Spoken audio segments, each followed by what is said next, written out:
Hi everyone, welcome to today's meeting.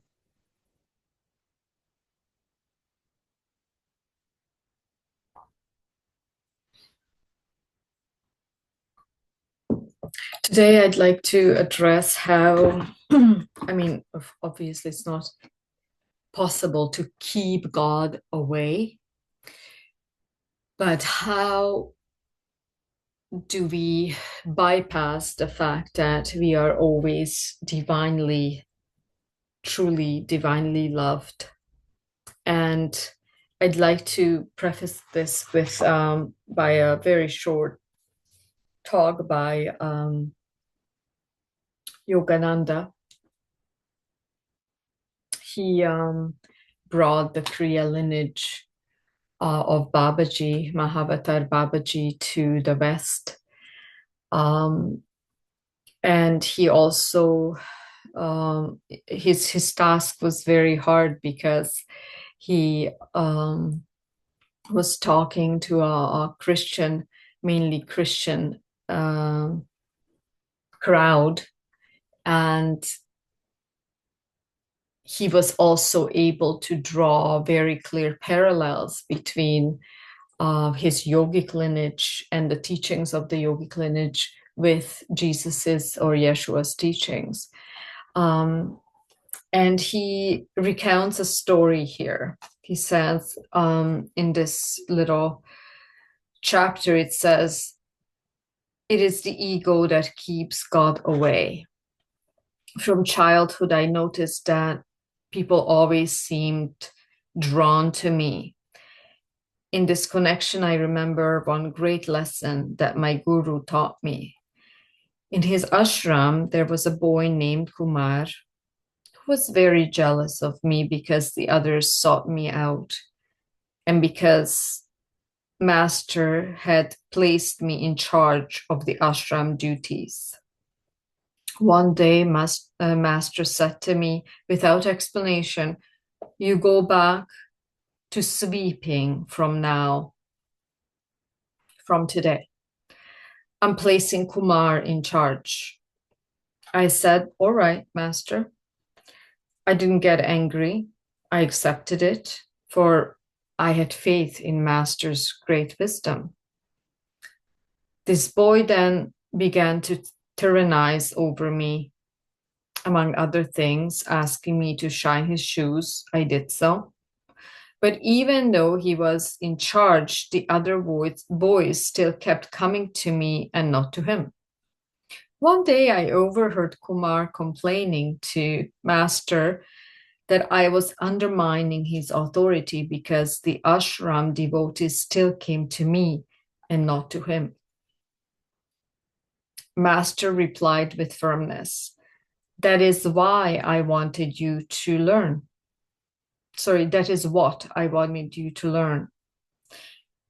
He does his work without complaining and with the right attitude. Even though he was put in the lowest position, his servicefulness and right behavior make him a natural leader. And you see, because you have not learned how to behave, you cannot lead others, even though you were placed in charge.' Master relieved him of his position and gave it back to me. Don't be filled with ego. Take the back seat. That will make you magnetic. So long as the ego will be bubbling inside you, God will never be there. He stays away. To the egoist, he says, 'You are but a little spark, and yet you extol yourself so much. I own the whole universe, but I remain silent in the background.'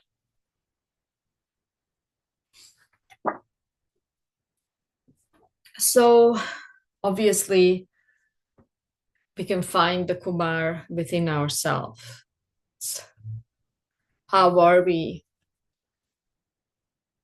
arrogant, righteous in the face of our everyday tasks or in our communities, in our families?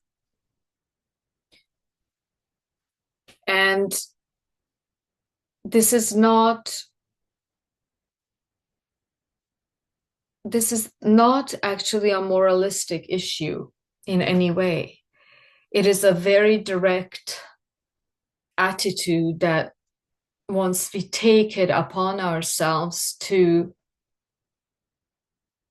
just become servants of God, which means that you see God in everyone and see the situations as they arise as lessons to be overcome, and they're polishing your ego. And I think the hardest lessons are with our closest family members, whether it be your mother, father, or spouse, or your own child or lover, whoever are very close to you.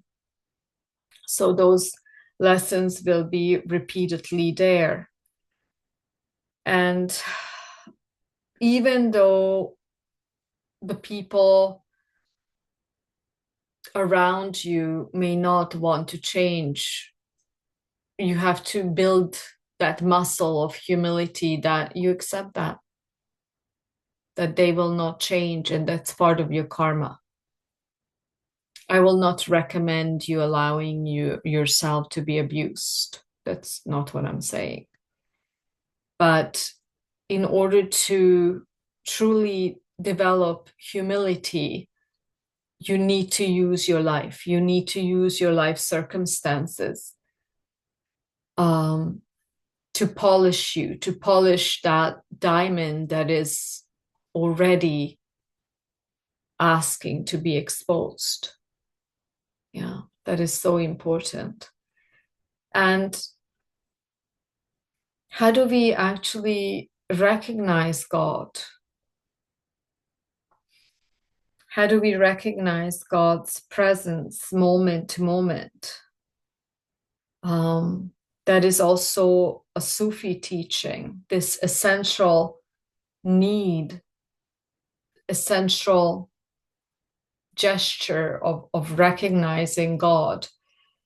And you will notice that the more we are lost in the concepts or the autarky of our mind, of our egos, the less we can attune to this divine intelligence that is present everywhere, that is conducting this symphony called life. And I would also had a beautiful discussion just before we started our meditation with a dear friend, and as we are sadhaks, we are practitioners here, and who are truly devoted to the path of self attainment. And we were saying that we still need that assurance that we are loved and we are in the lap of God, and surrounded by this eternal love. We constantly need to be reminded, either by connecting with our guides or saying a mantra or doing some kind of a spiritual practice. It's still there's still this gesture of closing a gap, because essentially there is no gap. But we are constantly in this belief that we need to do this or that, we need to pray, we need to clear our energy, we need to do kriya, or we need to attend a satsang in order to truly reassure ourselves that we are one with the divine. And my answer to that is that for us, because this eternal oneness with the divine is still overshadowed by our samskaras. And samskaras are karmic imprints that we've gained not just this lifetime, but past lives as well, which are concurrent. And this attitude of humility that Yogananda was just talking about is arrived at that point. And why I'm saying this is that we can truly clear our samskaras that keep us whirling in separation with this attitude of humility. That, you see, he was the one in charge of the people in the ashram, Yogananda, and then he was made to sweep, to be just a simple sweeper. And if the master said to him, this is what you need to do, then he didn't question it. He just was the sweeper instead of the boss. Yeah. Now, how can we that relate to our life if we don't have a master? Well, life is our master, and we are made and we're put into so many circumstances in life that are humbling us over and over again. And either we choose to be victims to that harsh situation, or we start bowing down. That is this attitude of samarpan, atma samarpan, which is this bowing down to that situation and saying, okay, how can I allow this life situation to be my guide towards liberation?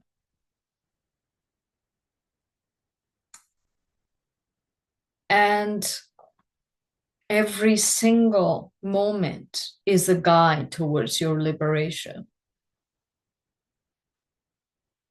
if you allow it. And I would warn all of us to see all of those little nooks and crannies where our egos are hiding.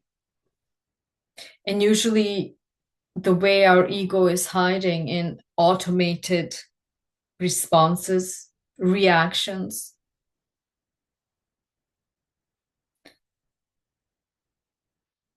And I've noticed that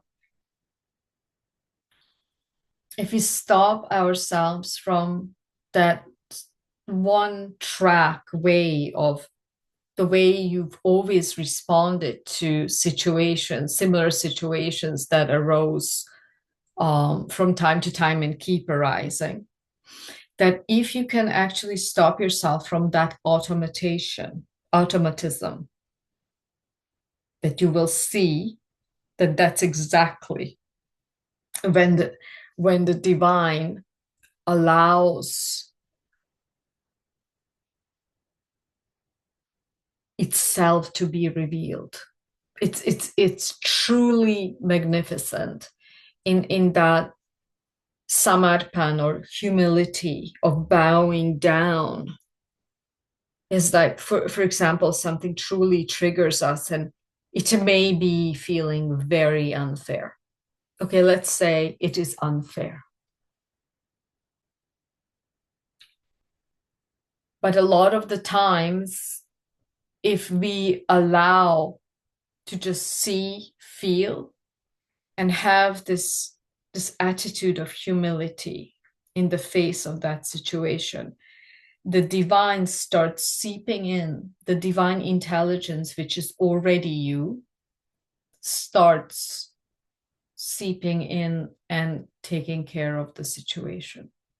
But if we start going down the path of this automated response, we do not allow any space for this divine intelligence to take over the situation.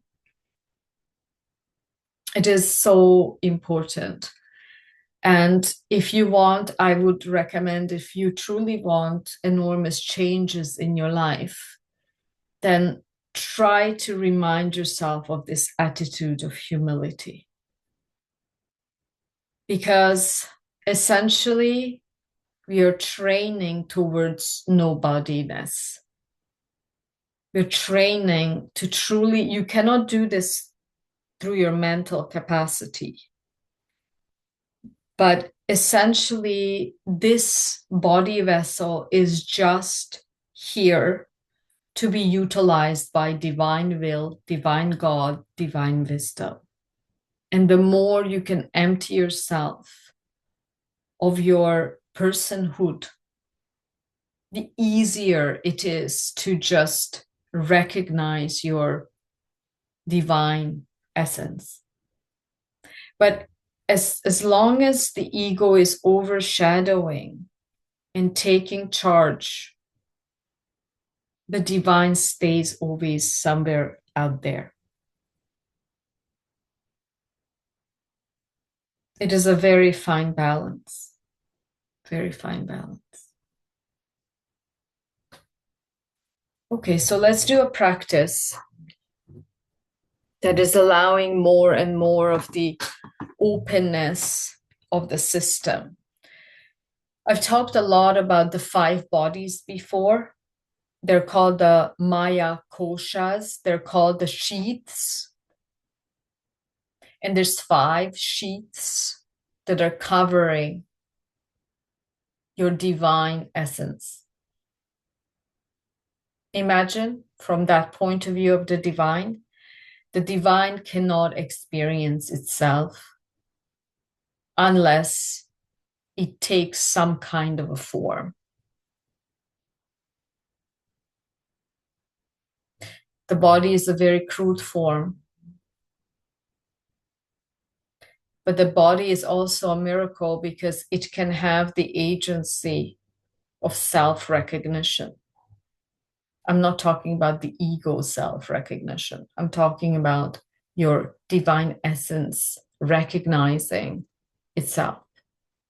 So that kind of separates us from animals, because animals are already in this divine oneness with everything, but they cannot recognize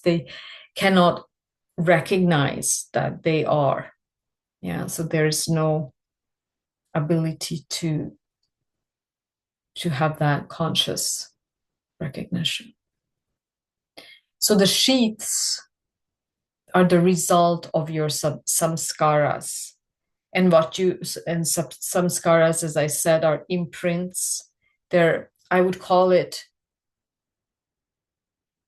their data in your system, in your energy hologram that is obfuscating divine light. And the more ready you are to stay as this divine openness as light, the more capacity you have to undo, neutralize, and delete all of these energetic and informational aberrations that are not of the divine. And this is when we do a lot of chakra work. For me, essentially, chakra work helped so much and so directly, because the more we can energetically spin out densities of this out of the system, the faster you just recognize your being. Okay, so let's do that. We connect from all over the world.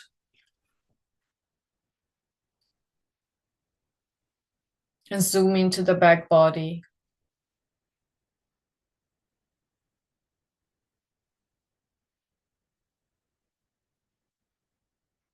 And let's just ascertain that there's always a divine sound and light current that is sustaining your physical form. Otherwise, the physical form would not be alive. And that is the so-called lightless light.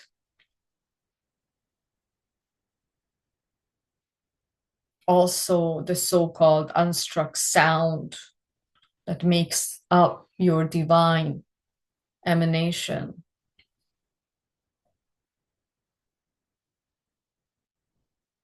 And we're connecting with the backside of our body. And today we're just going to practice to recognize the fact that we are eternally receiving God's grace. Move into the backside of the heart.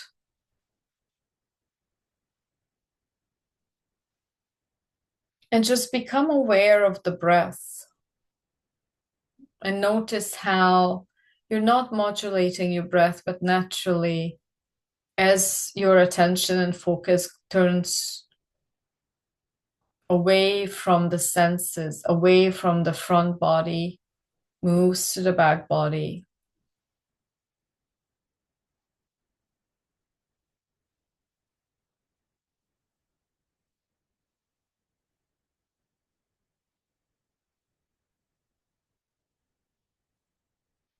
The sensations, the energies calm down. And there's expanded feeling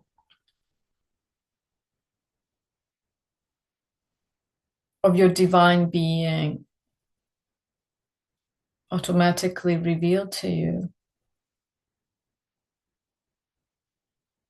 Just allow to feel the entire spine, but mostly the backside of the heart.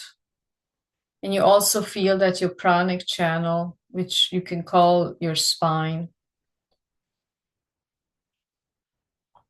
is kind of magnetizing your attention and focus to the backside.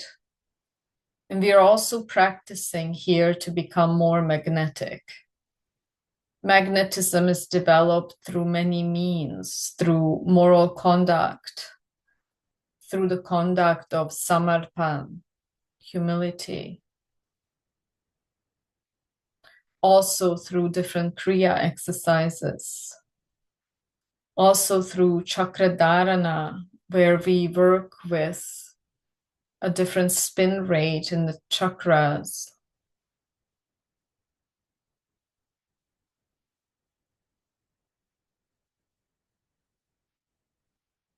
And let's just go through this automatic release.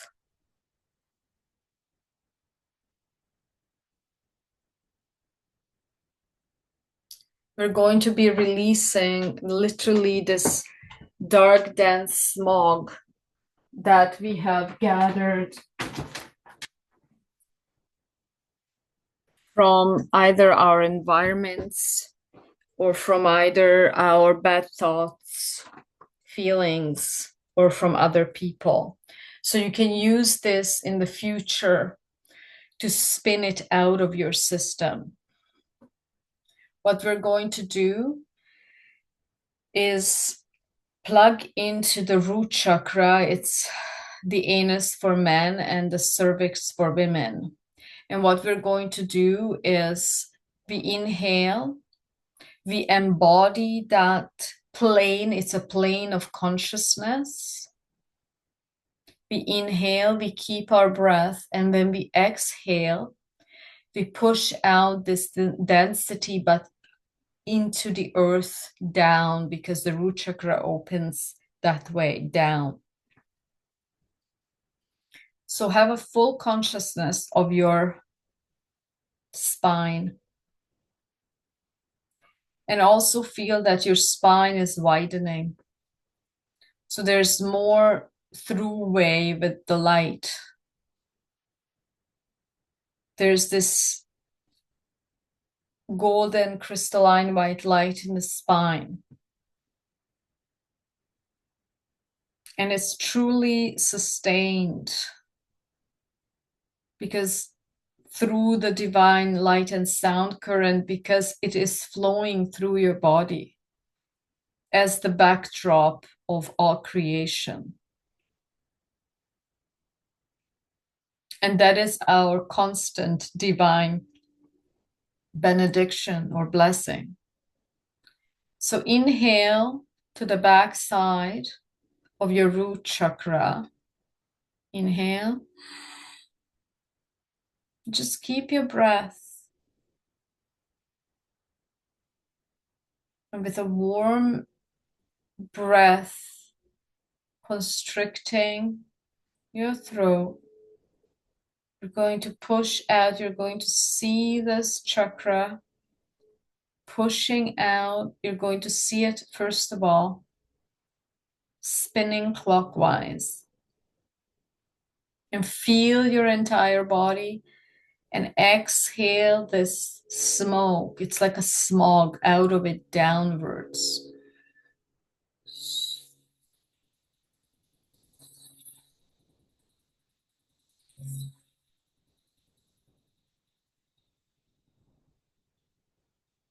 It's like a hissing sound. And just connect to that place again. And feel your entire body from the position of the root chakra. Feel it. Can you feel your toes, fingers, your head, your shoulders? Perfect. Also feel your spine.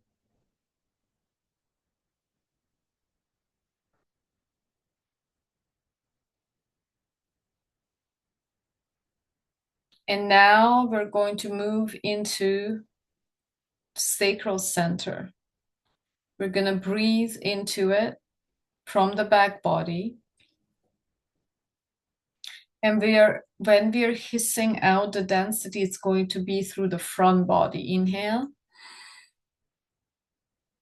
And just contain your breath and feel this chakra spinning. And as you exhale with this hissing sound, you're releasing all the energies that are not yours or not in alignment with your highest soul blueprint.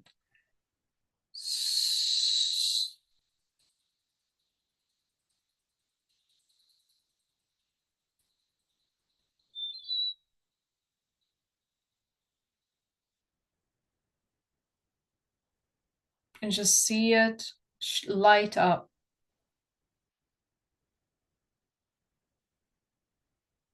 This center is your relationship to yourself.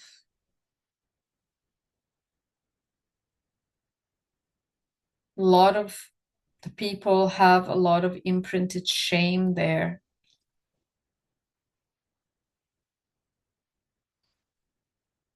Just allow to feel your entire body from this plane of the second chakra.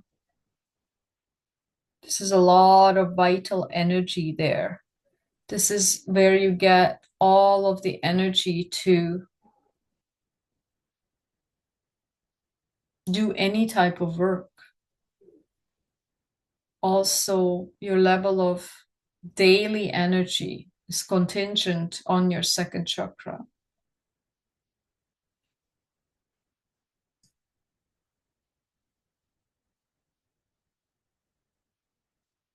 Then we're going to go into the solar plexus, and this time we're just going to use the belly button, but the back side. Inhale.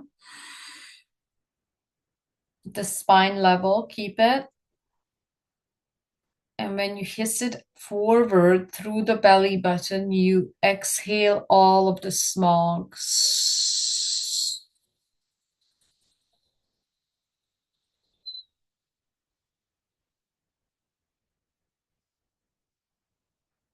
And just connect the center and look at all of the ways in which life feels like a battle. Tune into that. Does life feel like a battle?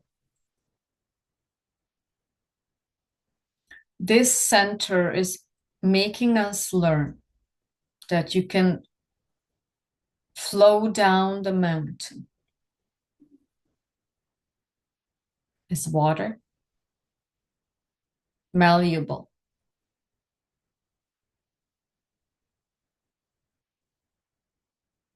or you can be rolling down a mountain like a rock. And what happens to a big boulder by the time it gets to the bottom of the mount?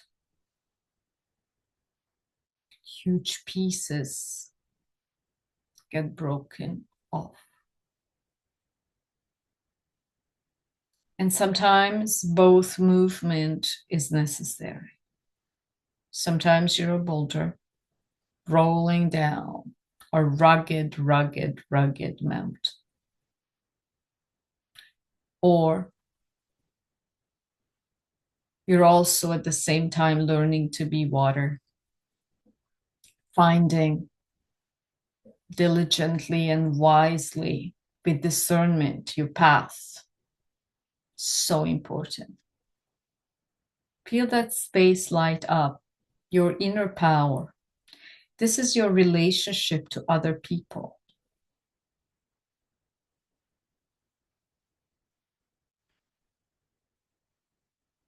Feel your entire body from the space of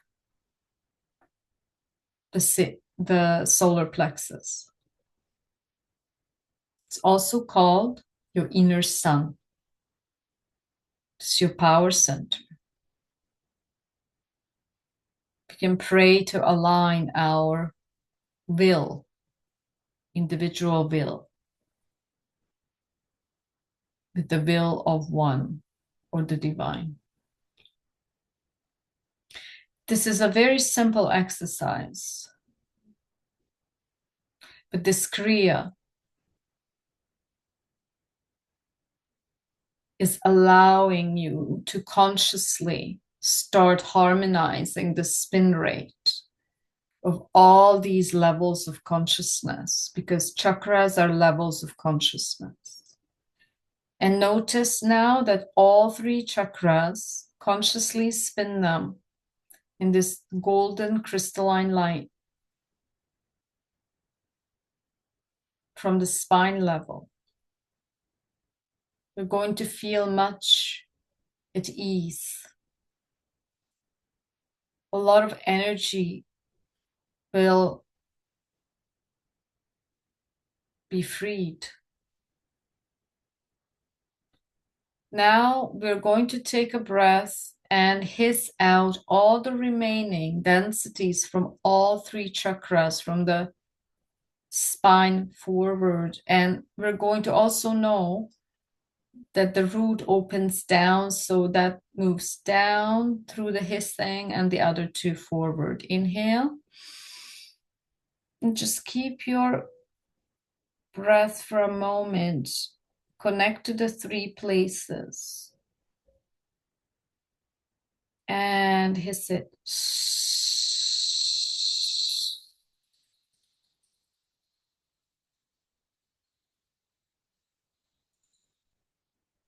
What we are training to become is empty, just like a bamboo. We can make a flute out of it.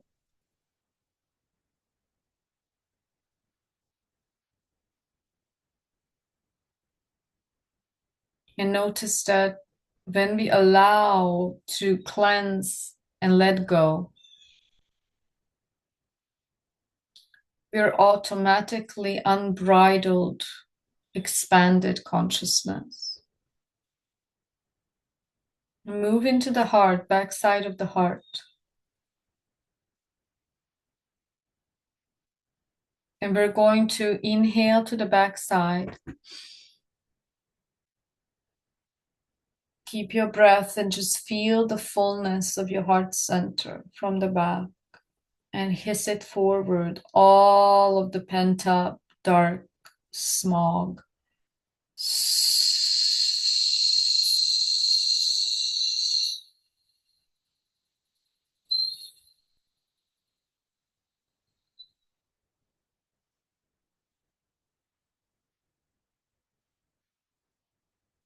And recline into your heart.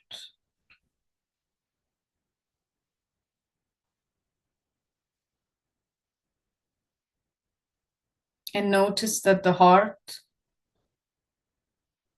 is that beautifully sensitive space, not just the physical heart, but this center. It is that makes you contracted or makes you expanded. Now, I would ask you to challenge yourself. Right now, it's too easy to go out into the so-called marketplace among people, be just in your living room or the street, wherever you want to go. And just step beside to the back body and become the observer and have the capacity, the breath, and observe what makes me contracted. Somebody doing something, saying something, pushing you accidentally, cutting you off in traffic. What makes you contracted? Let's tune into the heart. And we're going to ask for the quality which is oozing in, Mother Mary's Blu-ray quality. Most of the time, mark my words, what keeps us contracted, or it contracts us over and over and over again, is that we want things to be in a certain way. That makes the heart contract. Can you move your attention and focus to the back side of the heart?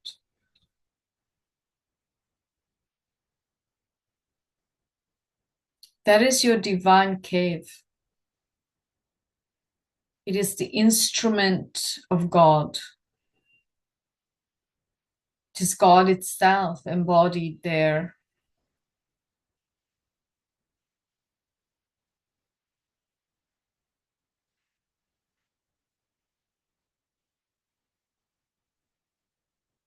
And notice, please, this is your path of becoming conscious of what makes you contracted. Somebody made a gesture. Somebody said a word. Somebody did something or did not do something. And we're going to now step into this holy space, which is much, much, much deeper than your emotional heart.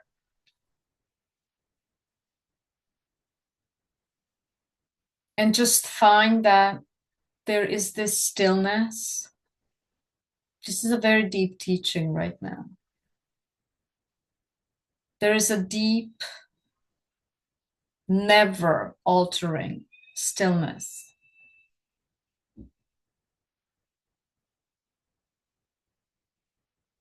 At the back side of your heart.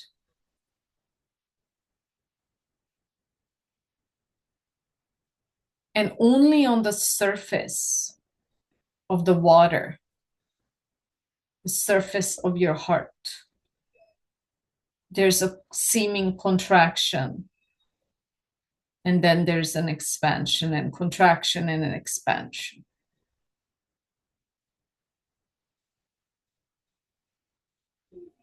And you know what also makes the heart contracted is these impulses from the lower chakras.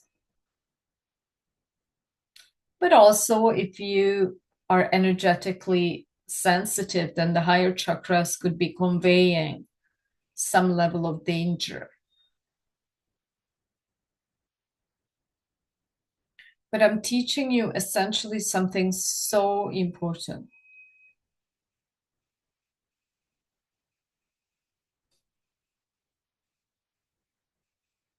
Tune into this quality of Mother Mary.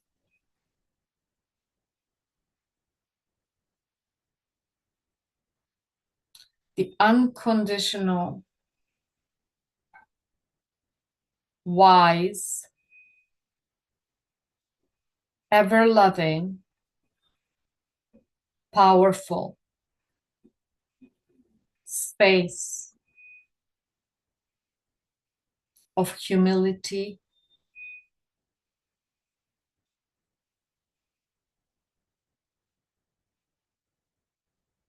of divine love.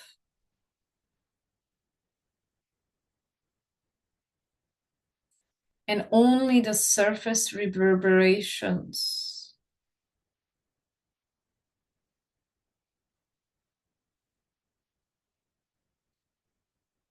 create these waves on top of the ocean. And especially if you're very sensitive, notice that you've trained yourself to contract. You just contract because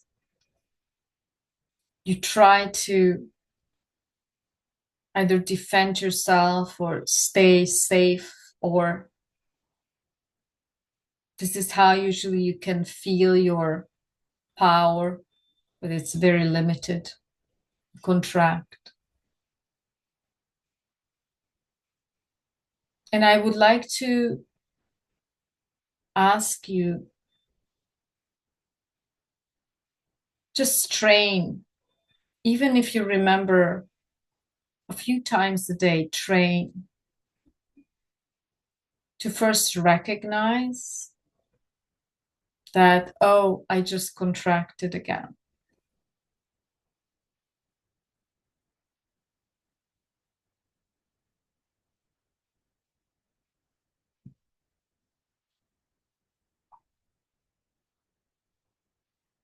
And then there's this divine intelligence that I'm now training you to recognize is this immense presence in your heart.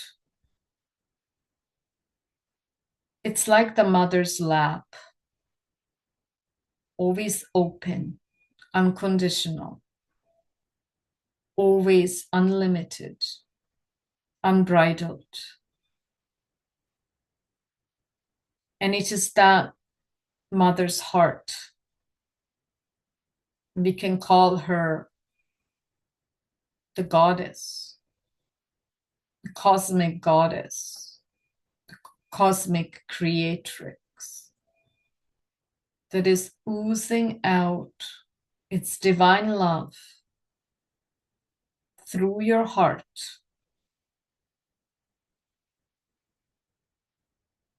And if you're contracted, you cannot attune to it. But right now it's easy. Attune yourself from your third eye upwards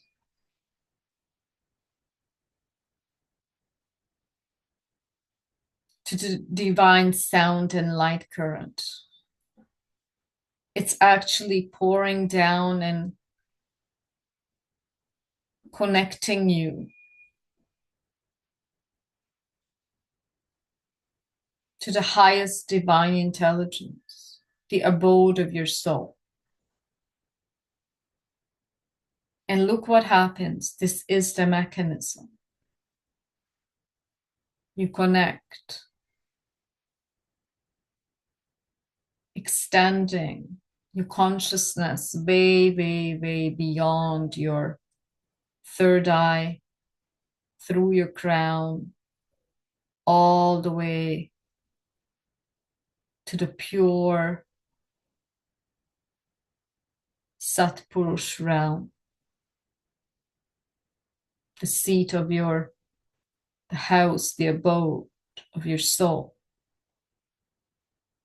And look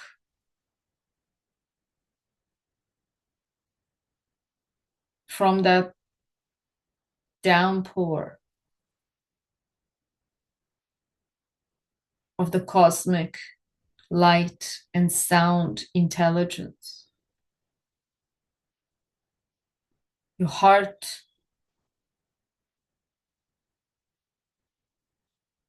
is then a vehicle, which is the seat of your spirit.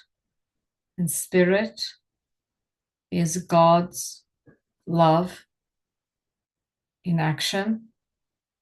So look, the divine light and sound current is pouring through from above, through your skull, through your third eye. And then it reaches the heart, and the heart starts oozing it out, sharing it, creating this immense field around you.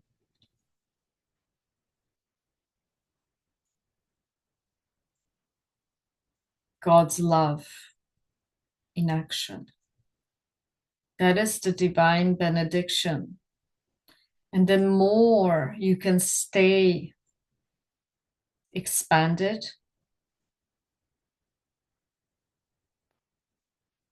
the more you allow the heart to purify, so that you don't keep on living in the superficial first layers of your heart.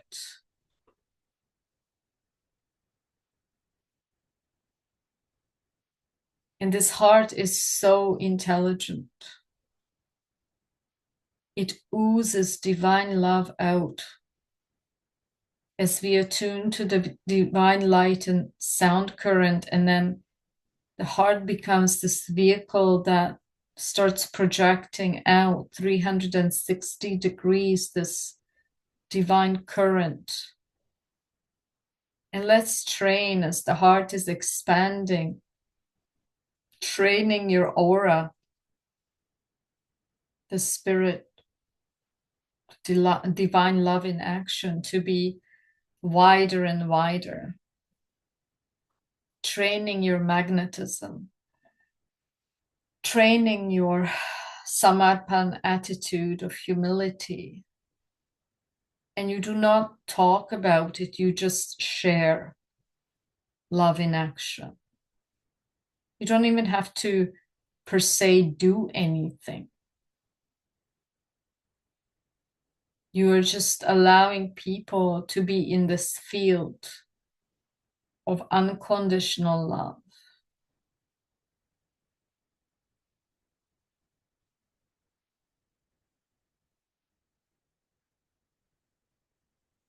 And when you truly train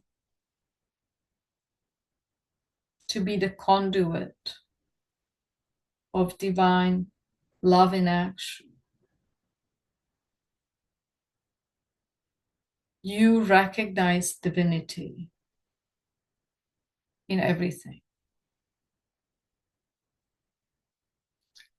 And do not forget that divinity also is the dark. Here on this plane of existence is dark and light. And the more you can train yourself to be expanded in the face of darkness, which is the biggest need at this time, you stay expanded in the face of darkness. You ask, how do I heal? How do I change? How do I move out of inertia, of looping? This is how.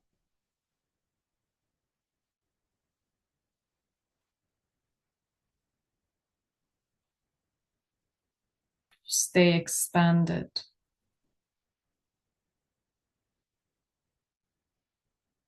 And recognize that your heart is automatically sharing, creates a field around you. It's sharing that divine light and sound current, creating a very strong aura, which can transmute suffering. First of all, it can transmute your own heart suffering if you allow to stay expanded. Next step, it can transmute suffering in your family. It can transmute people suffering in society. Wherever you go, you don't talk about it. You just embody. You're training magnetism, divine magnetism. It's very direct. It is divine action. It is when thy will be done. When we ask and it is given. We ask to recognize God.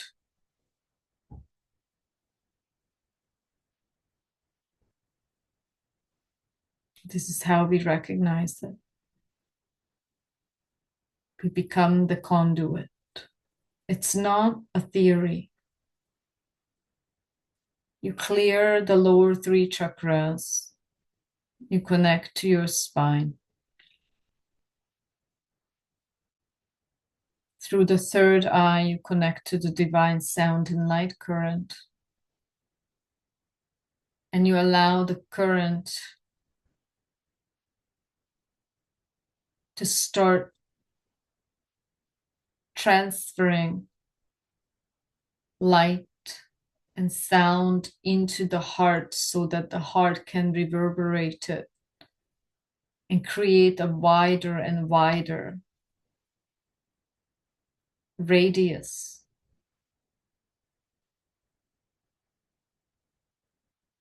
of invisible grace.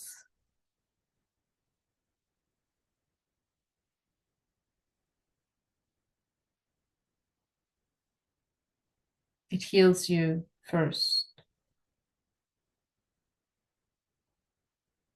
Heals your children, your spouse, your lover, your workspace, public settings. And it builds your magnetism.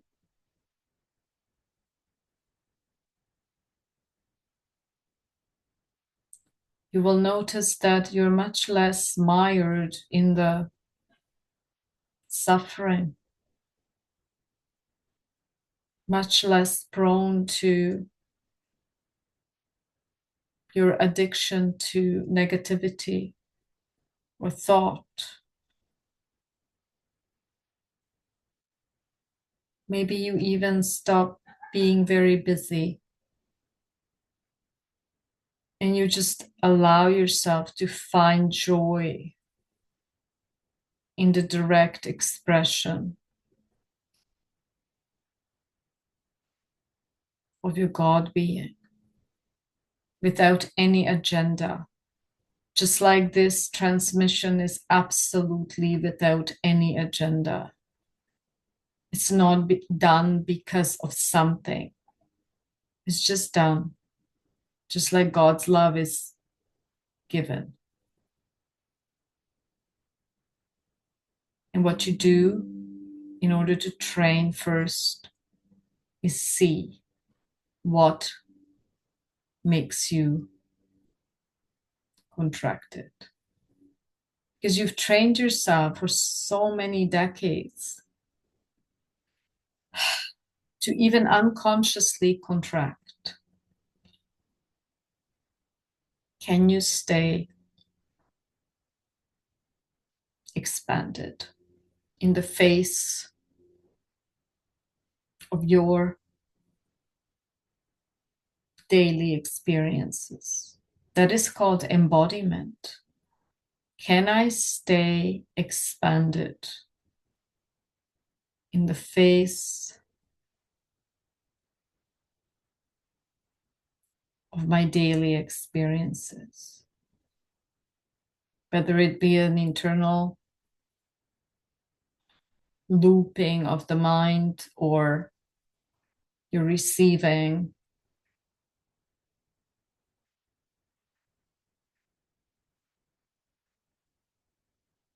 some energetic experience from another person, situation, thing. Can I stay expanded? And you will notice that the more you can stay expanded, the less there is this identification with the person. And ideally, you arrive at this place where you're not fighting life.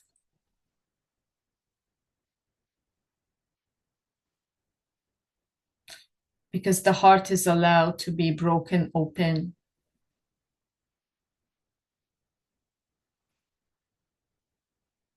There was this Sufi saint, a woman.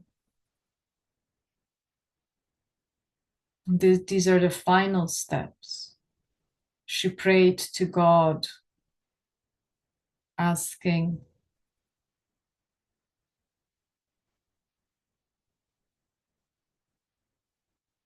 may I love you for you only, not because of my fear of hell or because of my yearning for heaven.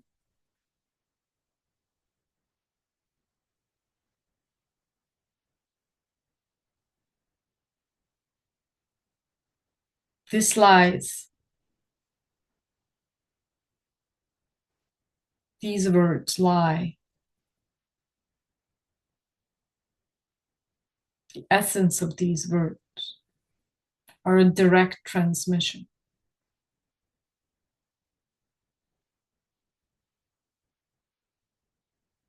of your deepest essence. Why? Because your mind has an idea of what is hell and heaven.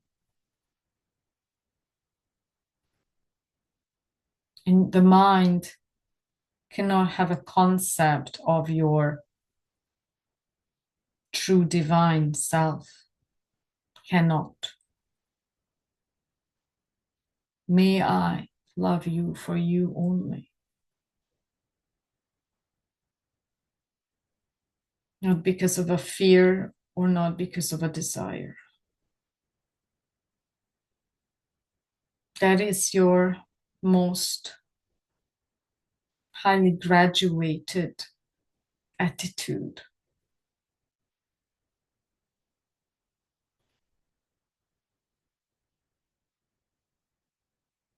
In the school of love.